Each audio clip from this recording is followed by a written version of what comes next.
Hello and welcome back. So we are continuing from where we left off on the previous video, where on the previous video we were working on the orbs. So this time we're working on another of the sources.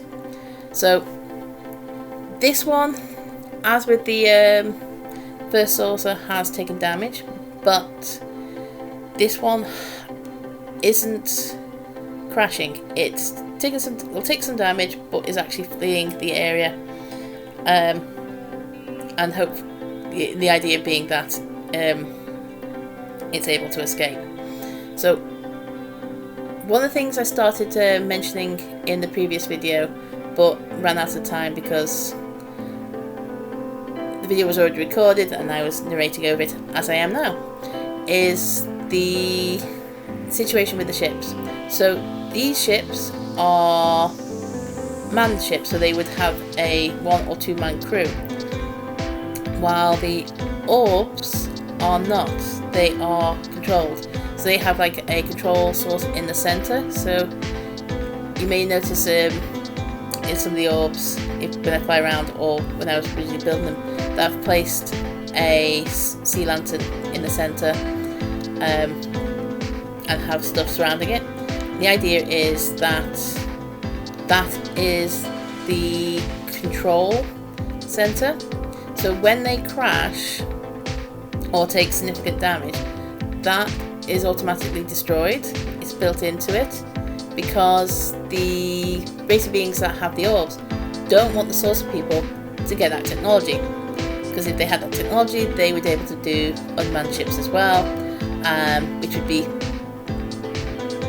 better for them, easier for them. They wouldn't have the risk of loss of life when they're out exploring, which at the moment is what's happening, and therefore they'd be able to go out further, do more, and would be a bigger threat to the people in the orbs. Now, I'm not saying one side is the aggressor. I think it's one of those ones, the story is, sorry, a bit tongue-tied, is neither side is innocent. They are as bad as each other.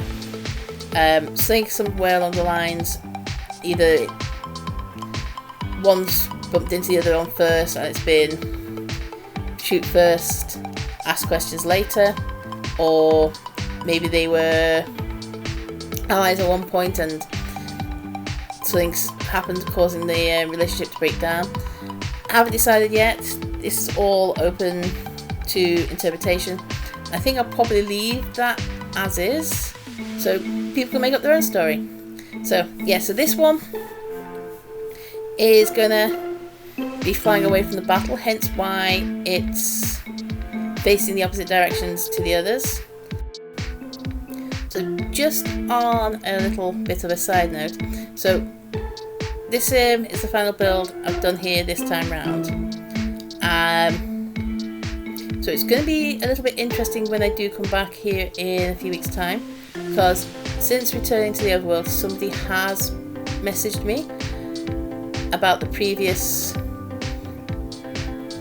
video, not a part of this set, but the one that went up while I was recording these, and asked if he can join me out here. So message back into, and yes, I've given him the coordinates. Now I know that's one hell of a risk. There is a chance that this player may come out and grief, but I am willing to take that risk. I didn't just hand over the coordinates without giving it some thought, but I had from the beginning been open to other players joining me out here or coming out and doing their own things. This build isn't a huge distance from 0-0. It's a good way out, so it's not going to be easily found, but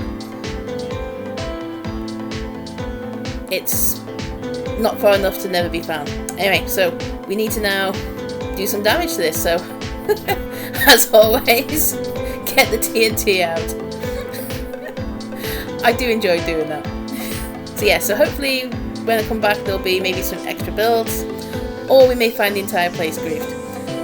If the video seems a bit disjointed, it was very, very laggy, but I still needed to speed up the actual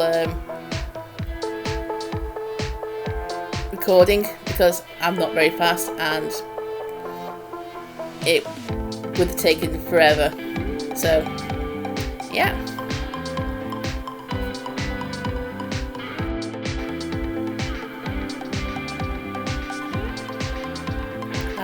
The lag, you've got to love it. It had a massive impact on trying to get into the air and also in the amount of fireworks I ended up using.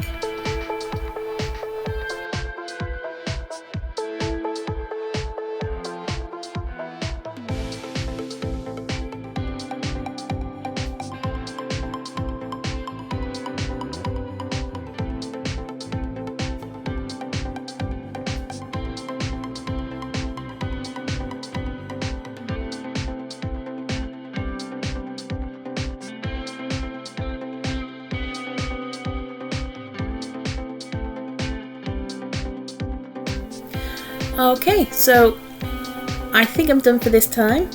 I was debating whether to do a bit more, but I've got other things I want to get on with back in the overworld. So time to head back to spawn. And this is end of phase 3, and hopefully see you all again soon. Right, time to go.